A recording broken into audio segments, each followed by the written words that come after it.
मृत्यु अटल है, इसे कोई नहीं टाल सकता है और नहीं इसका समय बदल सकता है। सब कुछ ईश्वर द्वारा निर्धारित है। आपकी मृत्यु आपके कर्मों के आधार पर परिवर्तित की जा सकती है। इसके लिए कई बार देखा गया है कि अच्छे लोग इस मृत्यु लोक को छोड़कर जल्द ही ईश्वर के चरणों में चले जाते हैं। आज के इस लेख में आप जानेंगे कि अच्छे लोगों की मृत्यु जल्दी क्यों हो जाती है। मृत्यु क्या है? हिंदू धर्म के अनुसार आत्मा अमर है और यह आत्मा केवल वस्त्र रूपी शरीर बदलती है। जिस व्यक्ति की मृत्यु हो जाती है वह कर्मों के आधार पर स्वर्ग या नर्क पाता है। जिसके अच्छे कर्म होते हैं उसे स्वर्ग मिलता है जहां वह अनेक प्रकार के सुख पाता है, तथा जो बुरे कर्म करता है वो नर्क में सजा भोगता है। जीवन चक्र को बनाए रखने के लिए ईश्वर ने जन्म तथा मृत्यु की व्यवस्था की है।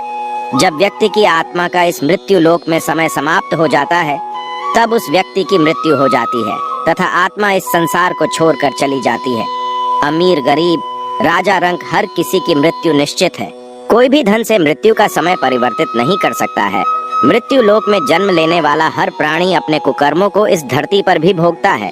इसके लिए हमेशा अच्छे कर्म करने चाहिए ताकि यहाँ भी सुख मिल सके और मृत्यु के पश्चात स्वर्ग की प्राप्ति हो। पर हम देखते हैं कि जो अच्छे कर्म करते हैं उन लोगों में कुछ लोगों की मृत्यु जल्दी हो जाती है। पर ऐसा क्यों? वह तो अच्छे कर्म कर रहे थे, तो फिर उनकी मृत्यु उन लोगों से पहले क्यों जो बुरे कामों में लिप्त है?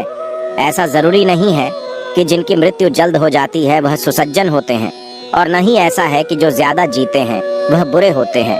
आप किसी की उम्र के आधार के पर उसके चरित्र का पता नहीं लगा सकते हैं, क्योंकि जन्म और मृत्यु भगवान की व्यवस्था है।